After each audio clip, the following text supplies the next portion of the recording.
Aset ketiga adalah jaringan atau relasi. Ini mungkin terdengar sederhana, tapi dampaknya sangat besar. Banyak peluang dalam hidup tidak datang dari apa yang kamu tahu, tapi dari siapa yang kamu kenal dan siapa yang mengenal kamu. Kesempatan kerja, proyek, bisnis, bahkan ide seringkali muncul dari percakapan, dari lingkungan, dari koneksi yang tepat. Orang yang terbuka, mau belajar, dan menjaga hubungan baik biasanya memiliki lebih banyak pintu yang terbuka dibanding mereka yang berjalan sendiri.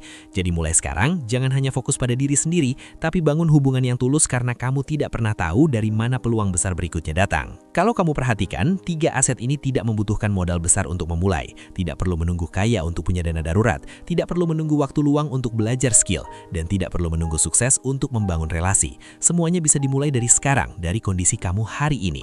Dan justru disinilah banyak orang gagal. Mereka menunggu momen yang sempurna, padahal yang dibutuhkan hanyalah langkah kecil yang konsisten. Sekarang, bayangkan kalau fondasi ini sudah kamu bangun dengan baik.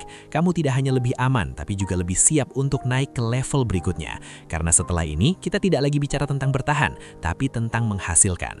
Jadi pertanyaannya sekarang, apakah kamu sudah cukup kuat untuk melangkah lebih jauh? Kalau iya, kita masuk ke aset berikutnya. Aset yang benar-benar bisa membuat uang mulai bekerja untuk kamu. Setelah fondasi kamu mulai terbentuk, sekarang kita masuk ke level berikutnya. Bukan lagi sekedar bertahan, tapi mulai menghasilkan. Di titik ini, perbedaan antara orang yang hanya cukup dan orang yang benar-benar bebas secara finansial mulai terlihat.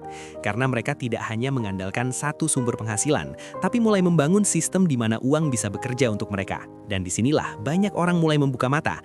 Ternyata kerja keras saja tidak cukup kalau uangnya tidak diarahkan dengan benar.